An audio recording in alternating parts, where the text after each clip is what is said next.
Hi, and thank you all for tuning in. I'm Sash.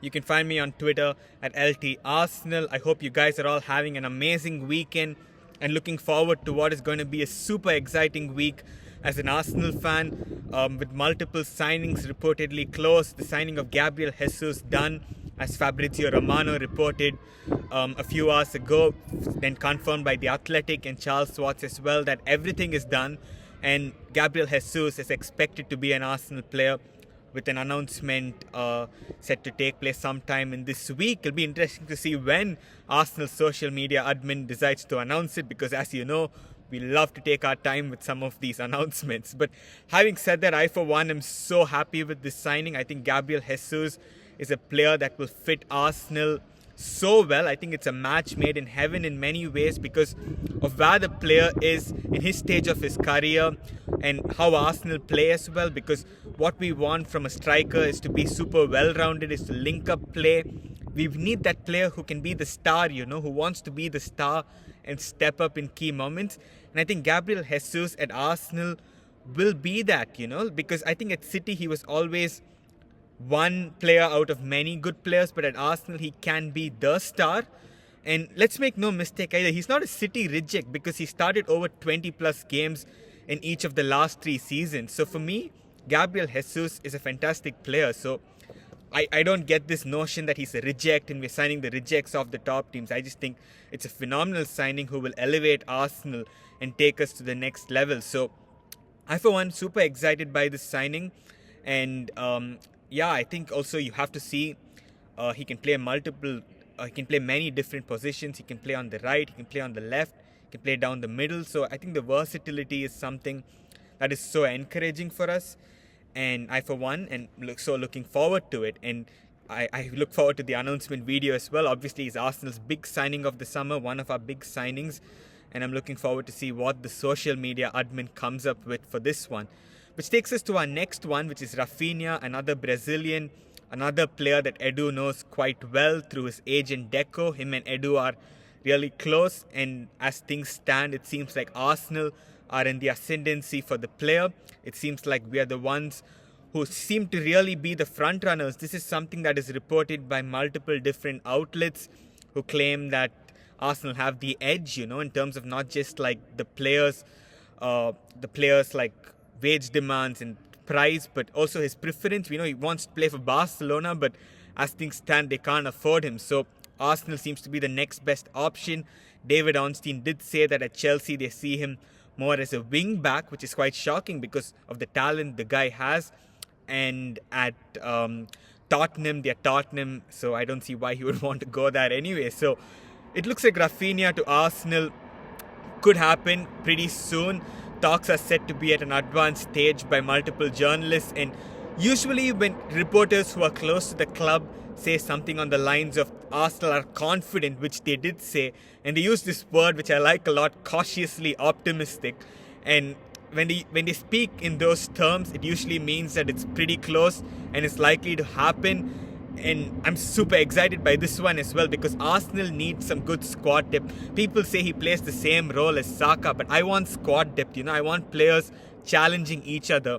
It seems to me like Arsenal fans are pretty allergic to squad depth because they're so attached to individual players instead of just seeing what is good for the team. And I think a guy like Rafinha, you can play him on the right, you can play him on the left, you can play Saka on the left as well. So you have so many different options when you have a player like that. So personally, I think he's totally worth it. Pay the 60 million, Do what Manchester City does. Have a really strong starting 11, but also that is bolstered by having some really good players who can come and play when the need arises. We need to go from squad players to competitors.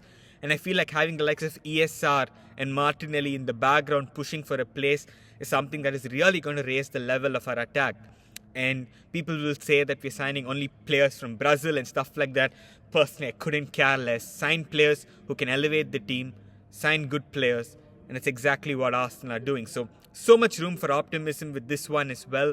And personally, I think this will get done pretty soon, I think, judging by what the media says. Of course, the second bid has gone through, and the vibe that we're getting from some of these reports is that it's something that Leeds could potentially accept. So let's see what happens with that one. And this takes us to our next target, which is Lisandro Martinez, a player that has been linked with Arsenal for quite a while now. As you guys all know, Arteta wants a player who's versatile to play a number of different positions. And Lisandro is someone that can play as the left centre back, but also has very good qualities to play as the inverted left back. And I think Arsenal, what we want to do is we want to have good variation in each position. So for left back, you want to have a left back who can stay back, invert, and help the team when needed. But you would also like to have a player who can overlap, and we have that in Tierney already. So I think what Lisandro Martinez brings is technical excellence, a player who can really stabilize our build-up, a player that can give wingers the license to really go forward. And if you guys noticed, typically when Smith Rowe played, we played the left back really high up and gave him a lot of room to overlap. So an ESR would come on the inside. But when Martinelli played, typically the role of the left back was a little bit more conservative. So this is something very interesting, and I think having a player like Lisandro there, a player with superb technical quality, elevates us in multiple facets, makes us more solid, improves the build-up. In the event one of our centre-backs, if Gabriel is unavailable, Lisandro can always fill in there. There's talk of him also playing in defensive midfield. I spoke to Roy Niemer last week about the player. Please check out the interview, it's on my channel. And he did mention to me that he's plays pretty good even at defensive midfield. So in the event Thomas Partey is unavailable and Lokonga is not playing as well as we know he can, in that instance, Lisandro becomes an option for midfield. Lastly, we are also linked with Youri Tielemans, and some people seem to think the move is off. I don't think that's the case personally. If you really read through the reports, it's clear that we've done a lot of groundwork on this deal for over a year now. We of course have an agreement with his agent, and Ben Jacobs, who was the first on the Tielemans deal, did tell us that we have that agreement with his agent and personal terms is not a problem. It really comes down to agreeing a fee with Leicester City, which obviously it's not going to be the easiest thing because Leicester City can be very difficult negotiators. We saw what they did when Maguire went to United, how they didn't budge on their valuation of the player. So personally, I think this could drag on for a little bit. We initially expected Tielemans to get done first, but the fact that Arsenal are pretty confident or were pretty confident, there's no urgency to really wrap this one up because there doesn't seem to be huge competition for the player, which is also a bit surprising because Tielemans can bring a lot to us. He's so technical and I think he can elevate a lot of teams. So I do find it a bit surprising that there's not enough interest in him or more interest in him. But that's also a good thing because I think that can help us, if there's no interest in him and we're pretty confident in securing him and have an agreement with his agent as well. It puts us in a good position to try to wrap this one up later on in the window. For now, we look at targets like Jesus, who's done. He obviously had a lot of teams interested in him. So it only made total sense that we went for him first. The same can be said about Raphina and Lisandro Martinez as well, who have some top clubs in for them. So for those deals, it's about us really going fast and wrapping it up. And what I find so refreshing is we're getting the business done before pre-season, I think that's so important. You don't want a situation like last year where in the first 3 games you're going in without the reinforcements and you're pretty screwed in that case because I know we had COVID and stuff, but we clearly weren't prepared for the start of the season, and that's cost us many times, And I see next season as being ultra competitive. If you look at Spurs, the way they're investing, Chelsea, United, people laugh at them, but of course they're still bringing in players like Frankie de Jong, and they have some good players. They have Ronaldo as it is. So I think we will have a lot of competition, and for Arsenal, it's about being decisive from the start. Don't take any game for granted. Every point is important.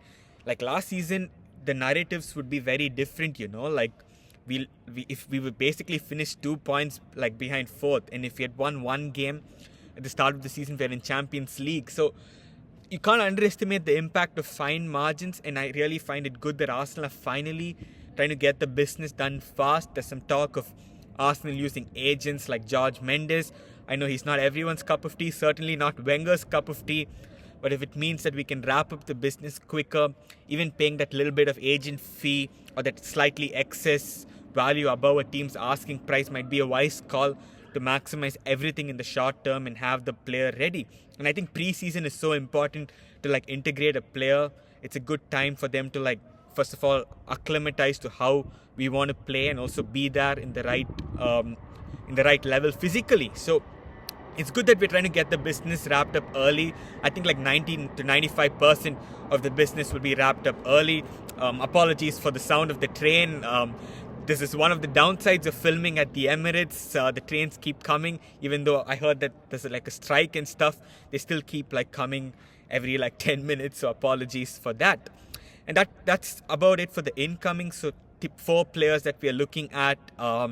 Jesus, which is already done. Raphina for the wide forward. Lisandro, a versatile defender, come defensive midfielder. And finally, Youri Tielemans, who we expect to wrap up later on in the window. Now, a couple of other interesting things is like Bukayo Saka's contract talks. There's some rumors that they're going quite well and is expected to extend. Now, I'm not sure how reliable these are. But personally, I see Saka staying. The guy is 20, and I know he would want to play in the Champions League, obviously, because that's how good he is. But like Arsenal is showing so much ambition, and you can see how much he loves the club. Like when he scored against City, the way he ran into the crowd, like everyone just loves this guy, and I feel like he reciprocates that as well. We've been here before, like with Cesc, Van Persie, when we thought these guys would stay here for a bit longer. But I think Arsenal are changing. Like from those days, we have more money now. We are like getting involved with certain agents we would never have got involved with in the past. So for me, like I personally see Saka extending. I don't see a situation in which Saka doesn't extend his contract. So for me, it's about a waiting game. I think Saka's agent likes to take things till the end. This was something that Chris Wheatley mentioned. I think him and Balogun have the same agent. And you saw with Balogun how long the contract extension talks took. So I can see Saka's contract extension talks dragging on for a bit as well. But I don't see this as any cause for concern. The other news is William Saliba. Now, I was so happy seeing this news because I, for one, have always been a bit of a pessimist when it came to Saliba's future. I always thought that Arteta didn't rate him enough and didn't fancy him to be a part of his plans going forward. But Chris Wheatley, top journalist, he came after quite a while on Twitter. It was nice to see him back on Twitter. He mentioned that William Saliba is in talks with Arsenal, and these talks are going really well to extend his contract. And for me, that's huge for us. And I don't say this lightly. I think he can be one of our best defenders. I think in terms of his ceiling, he's our best defender. I think he has everything that Ben White has in terms of the ball playing. He also has the defensive attributes of Gabriel. Now, that doesn't mean he's better than both of them at this moment. He's rough around the edges in some places. And I think he has to play a little bit more to hit the level we know he can. So for me, it's really down to him having a good level of continuity. And I mentioned this quite a lot, but I think the Europa League is a really good platform for a youngster like Saliba to acclimatize to the squad. You can see the impact that had on Martinelli, even Saka, playing in the Europa League. Now, I'm not disrespecting these teams, but they're not Premier League sides. And I think for him, he can play with a lot of confidence in the Europa League. And I view the Europa League group stages as essentially an extended pre-season, if I might put it that way. He plays the Carabao Cup games, the FA Cup games in the initial stages, and then in the Premier League, he will get his chance because Ben White and Gabriel are not going to play 38 out of 38 games together, Then there might be an injury, there might be a niggle here, there. And when Saliba gets his chance, it really is about him taking that chance. So I'm so encouraged by that news. We're like not only bringing in a lot of players, I think Saliba's like a new signing as well. It's something like Wenger used to say in the past, like when Diaby was always injured and he would come back, Wenger would be like, Abu's like a new signing. But I think William Saliba really seems like a new signing for me because of his experience with Marseille. He's one of best defenders in Liga, and for him to come at Arsenal is huge for us. And the fact that he was an Arsenal fan growing up as well, let's not forget that. Like, he was an Arsenal fan growing up. He's an Arsenal man. This is a guy that all fans want to see playing for the club. And so far, the only thing we've seen of him is that video where he was in the flight, and that video which his agent put out on Instagram of him coming in the flight and doing his medical. That was an insane video, unreal drip and stuff. But since then, we haven't really seen anything of Saliba in an Arsenal shirt. We saw an interview that he gave to Ian Wright, but like nothing since then. So I'm super excited to see him play as well. Arsenal need options. Arteta spoke about having a big squad, and with the 5 subs rule, the Europa League group stage, the FA Cup, Carabao Cup, And with Arsenal wanting to play well in multiple competitions, Saliba is going to have a big role to play for Arsenal next season. I really believe that, and I'm super, super excited to watch him play. In terms of the outgoings, there's not really too much news. We saw Ballard, we saw that his move collapsed later on. We saw a few other rumours as well, like with Pablo Mari and clubs in Italy, but really nothing too concrete. Like, these are reliable outlets, like Di Marzio, super reliable, but I don't see it like at an advanced stage or something. It just seems like interest. So nothing too major as regards the outgoings, in terms of big players leaving the club and us getting money for them. There's really not too much that has come out as of yet. But the one I'm really keeping an eye on is Pepe. I said this before. I think a team that could come in for Pepe is PSG, because they have Luis Campos, who was the guy who discovered Pepe. Now they have Galtier, who's heavily linked to become the next PSG boss, and some reports say that he's close to becoming the boss, PSG's next manager as well. So I'm wondering if both of them could look at Pepe, as a potential option, with Di Maria leaving as well, Draxler expected to leave. Pepe might not be the regular starter at PSG, but he's really successful in the French league, and in the right system, he can be a really good player. I genuinely believe that. So I'm very interested to see if PSG come back for Pepe and what they could offer Arsenal, because they're one of the few teams that can afford Pepe's 140k per week wages and also his transfer fee. And I'm not sure what his transfer fee would be, but I'm guessing that Arsenal would be quite happy with something around 25-30 million perhaps. I don't know. Obviously, he's not going to be anything more than that. We know that he's not really lived up to his price tag. There are many reasons for this. But for me, fundamentally, what I think is that he doesn't work hard enough off the ball. Doesn't have that tactical awareness, that defensive awareness that a Mikel Arteta system really requires. Because Arteta's sort of a control freak. That's how I view him anyways. He's a guy that would try to influence many aspects of the way we play. And structure is so important. And as a result of that, I think personally that Pepe does not fit into our plans going forward. And a guy like Rafinha, who's super disciplined, has really good off-the-ball stats, will fit in so well in Arsenal's system. So I expect Pepe to leave Arsenal.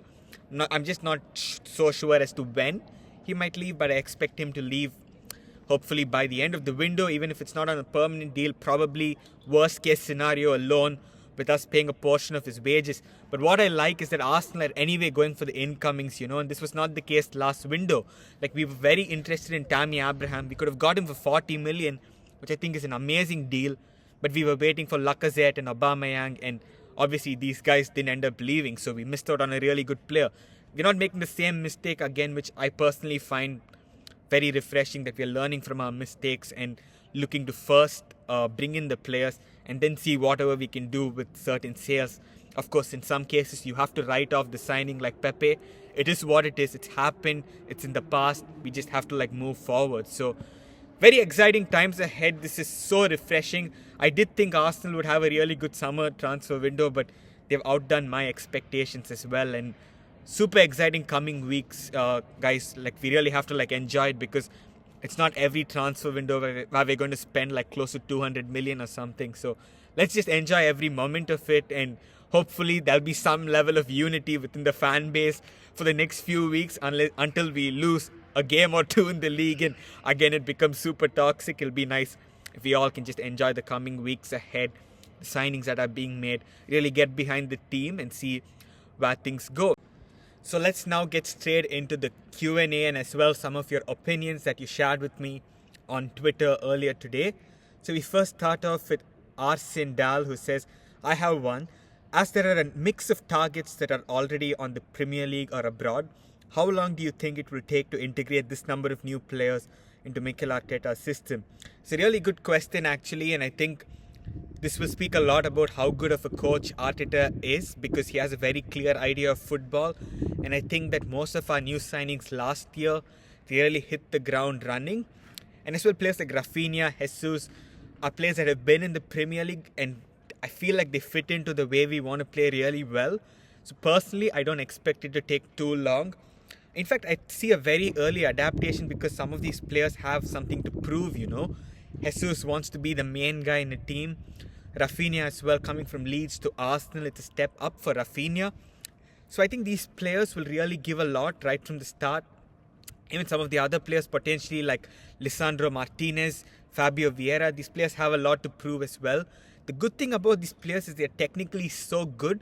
It's so difficult to dispossess the ball from them. And even if you've seen how these players played in Champions League, for example, you can clearly see that they belong at this level. And because our football has such a clear structure, such a clear style, I personally think that the adaptation is going to be very short, negligible in fact. And I see all of our signings, or at least 90% of our new signings, hitting the ground running. So super excited actually to see that, because there's always an anticipation when new signings come, how they start. I remember Ozil's debut against Sunderland, for example. I still remember that day. He come from the La Liga to the Premier League. He was not the most physical player back then, but he still showed us how good he is technically.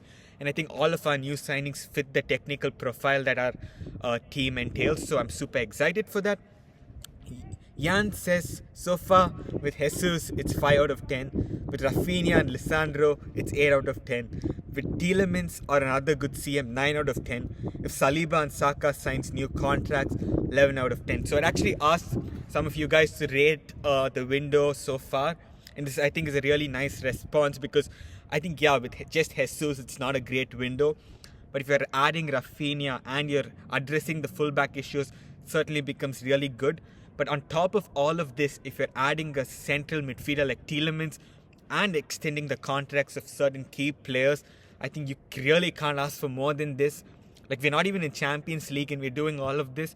I think, yeah, it would be 10 out of 10. And I normally, don't give 10 out of 10. It's always 7, 8, little bit balanced. But I think that would be an incredible window if Arsenal get it done.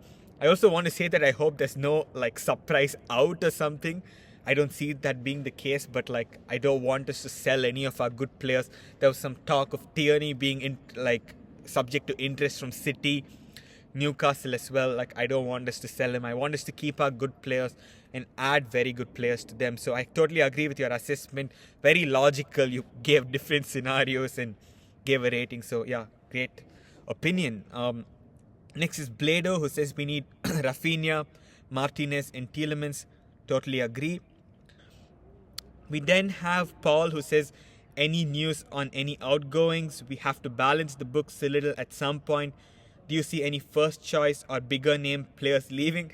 Yeah, I actually mentioned this a few minutes back. It would be a 10 out of 10 window if we did all of the things that Jan did say we have to do.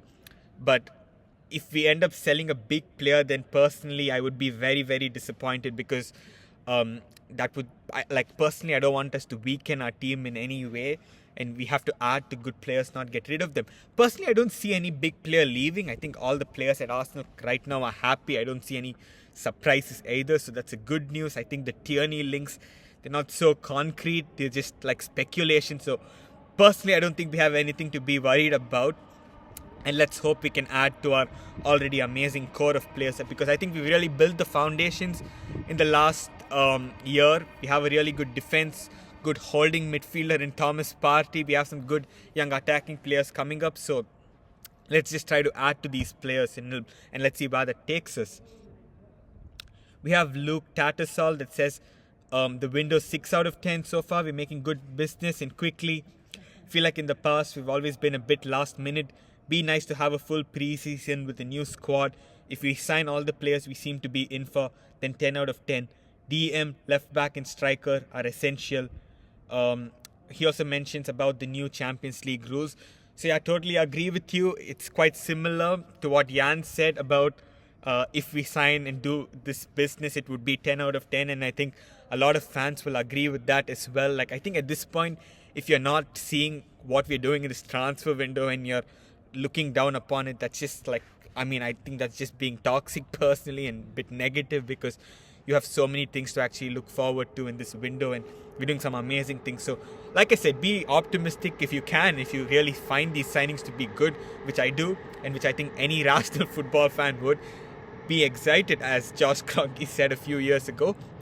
We then have Pedro Brendan that says signing Rafinha, Tielemans, Lisandro, Martinez will be 8 out of 10. Saka stays back, 9 out of 10. Saliba and Saka sign new contract. I'll say 10 out of 10, period.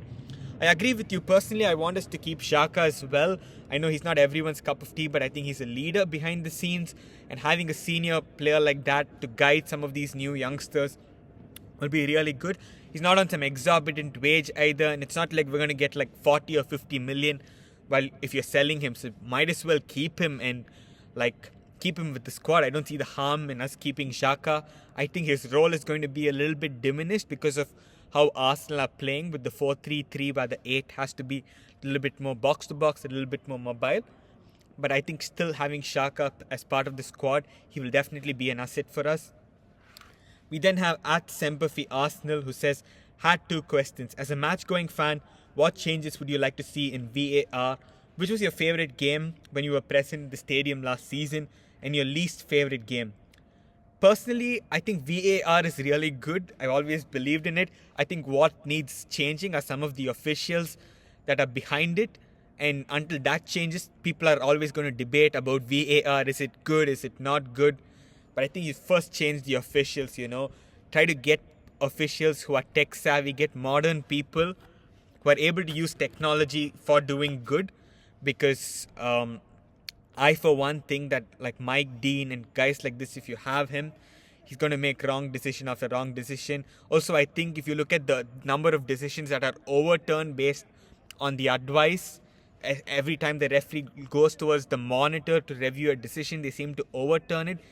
So I think it all comes down to officials. They have to trust themselves a little more, have officials who make the right calls and are bold enough not to overturn a decision as well in certain occasions if they believe in their intuition. So this is something to look at. I also think there are some really straightforward penalty calls throughout the season that have not been given. And all of this is not problems with the VAR, it's the problems with the people that are behind it. You can't expect an 11-year-old to fly an aeroplane. In the same way, you can't expect some of these ancient officials to embrace a new technology and implement it in the way it's meant to be implemented. So I would change the officials. In terms of my favorite game at the Emirates, well, there have been a number of games that I loved. I think the Spurs game and the United game are right up there. But if I'm to pick one, it's the Wolves game. I think it was midweek. It was a really cold evening as well.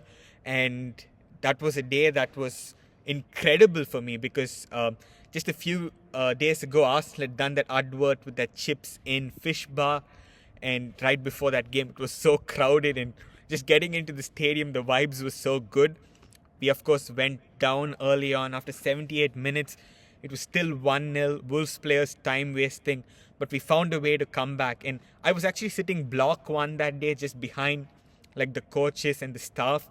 And when we scored the winner, when Lacazette chipped the ball, the entire coaching staff, they ran towards like Lacazette and the other team. It was so nice to see like the unity within the squad, and the celebrations post-game were just incredible that day. It's a night I'll never forget, and it'll go long in memory, and hope we can have more such nights in the coming season. Maybe fewer games where we're down behind, but yeah, last-minute winner is always amazing for the vibe, so why not?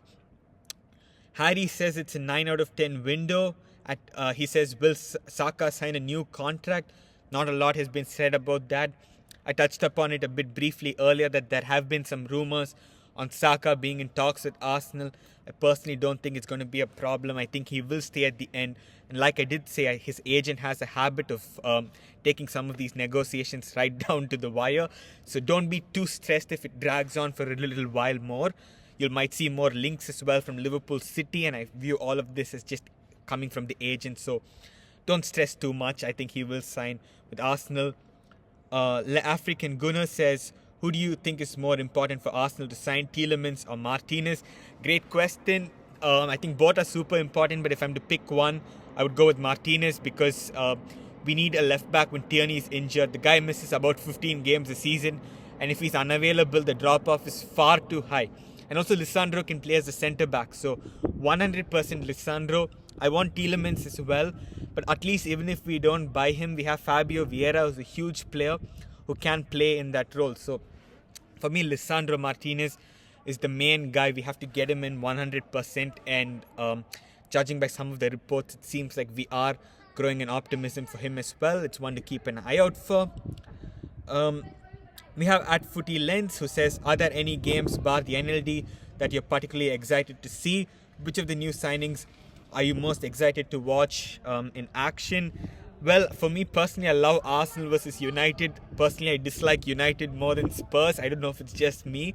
So I love a game like that, especially when we score and especially when we are like winning those kind of games. The feeling after the game when you're leaving the stadium is just incredible. So I'm really looking forward to that one. In terms of the new signings, I'm looking forward to Fabio Vieira a lot, to be honest. Based on some of the clips and the little I've seen of him in the past seasons, he looks like some player that can really like improve the way we play.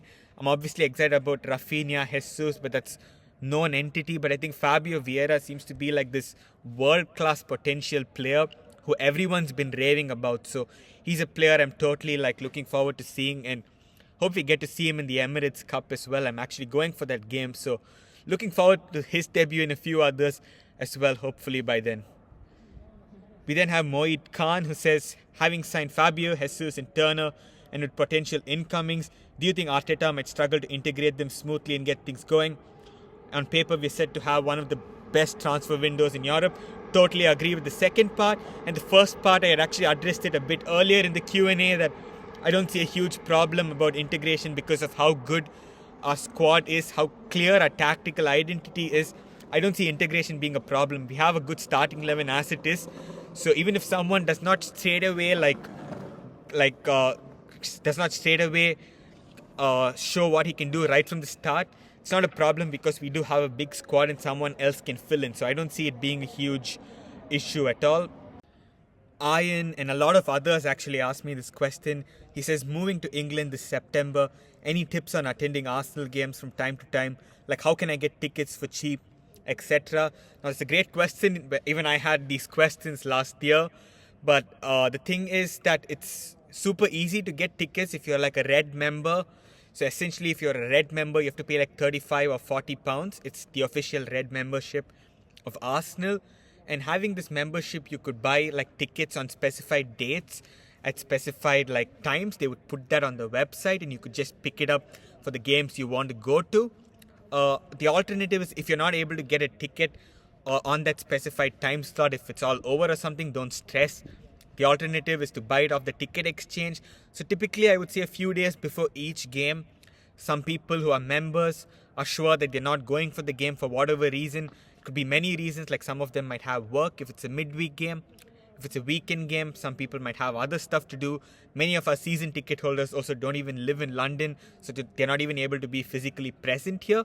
So in that instance, you can buy the tickets off the ticket exchange, which is like the official secondary ticket resale platform for the club. So that's not a huge problem at all. The prices also are pretty good.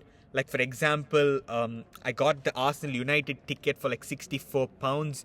I got the ticket for like most other games, like sitting lower center view. I got it for like £40. So I think it's pretty reasonable, to be honest. It's not cheap, obviously, but it's pretty reasonable compared to some of like the external people that might try to sell you tickets and try to sell you certain schemes. Now there are quite a few fan-led initiatives as well. I'm not too sure about some of these.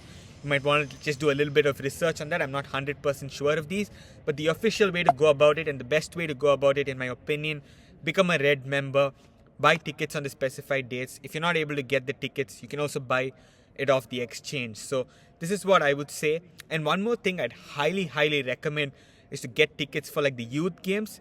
Sometimes for certain games, they might be like £5 or something, but for most of the others, they're free. So 100% go for those games. It's an amazing experience as well because you can really hear like the coaches telling some of our like next generation of talents, like go here, press and things like that. Just such a nice experience, like to go and witness that. And even the women's team, who I think are amazing, they play some incredible football and I think they have to be supported more. I went for like the Arsenal Spurs women's team game and had an amazing time. I love the technical level our women's team play at. So 100% support them. I think the tickets for the women's team games are significantly cheaper.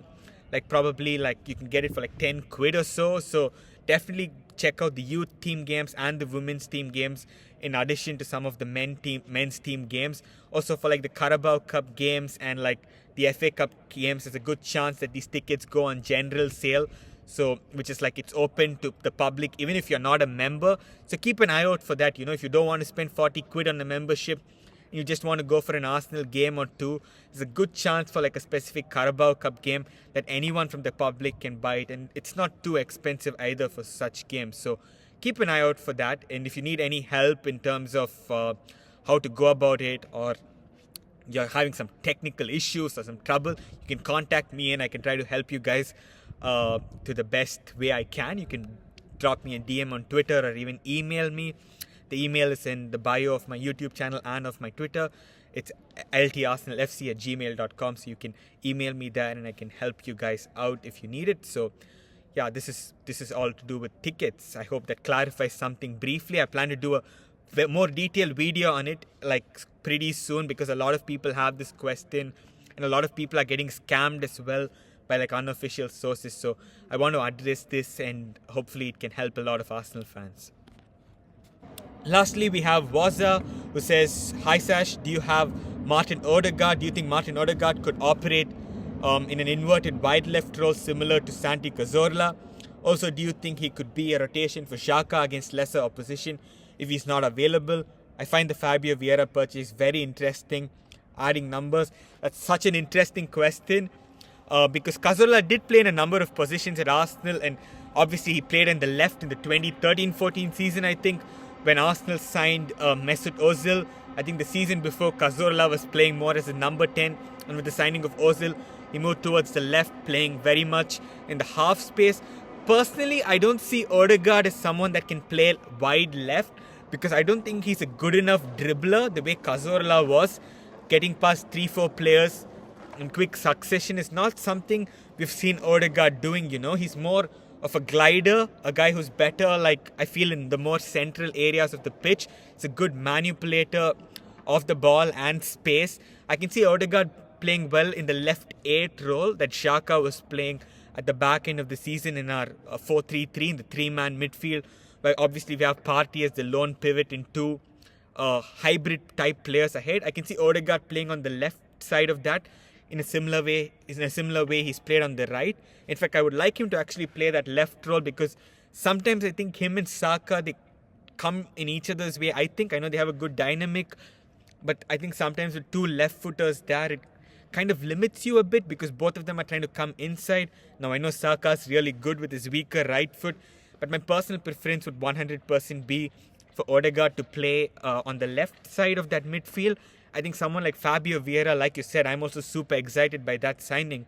And the thing about Fabio Vieira is he's very 2-footed, so he could also play in the right central midfield role and combine and play with Odegaard as well, in a similar way in which David Silva and Bernardo Silva played for City, in 2018-19. Obviously, they're not on the same level as both of them. But what I think is, in terms of the profile, they do have some similarities. What's interesting to note as well is that in the 2018-19 season, City got, like, I think they had close to 100 points that season. I think they win the league in the last day of that season to Liverpool, and they had Kevin De Bruyne, who was fully injured for that season. And I felt David Silva and Bernardo Silva, the way they played that season, 2 left footers. They also had Mahrez playing on the right flank. Saka or Raphina would play there. So I, for one, am quite intrigued to see how the dynamic would be.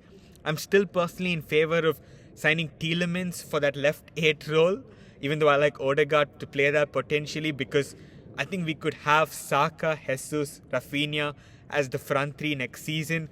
But the thing with having Odegaard and Fabio Vieira there is that you essentially have 4 left footers behind the striker. I'm not saying that's a huge issue because some of them are 2-footed, but my preference is to have one more right footer there, just because I think it'll be better for the angles and for the dynamic. So quite interested to see how Arteta sets us up. The thing is, we have a lot of options, a lot of positional flexibility. I think we could play a number of different types of formations. People say 4-3-3, but I think it's more about, in this situation, we're shaped like this. So I think in some games we could play with ESR on the left hand side, a little bit more in the half space with an overlapping fullback. Some games with Lisandro, Martinez potentially a little bit more back, but with Martinelli more advanced, and the left central midfielder having a more advanced role. So many possibilities. I'm so excited to see what we do next season. I just want to say first, thank you so much for your patient listening. If you have come all this way, respect to you. Thank you so much for your questions and for your opinions. I hope I addressed them decently at least. And I just want to say have a great week ahead. Super exciting week. Really look forward to covering the transfers this week. So until next time, take care. See you. It's been a pleasure doing this. Thank you.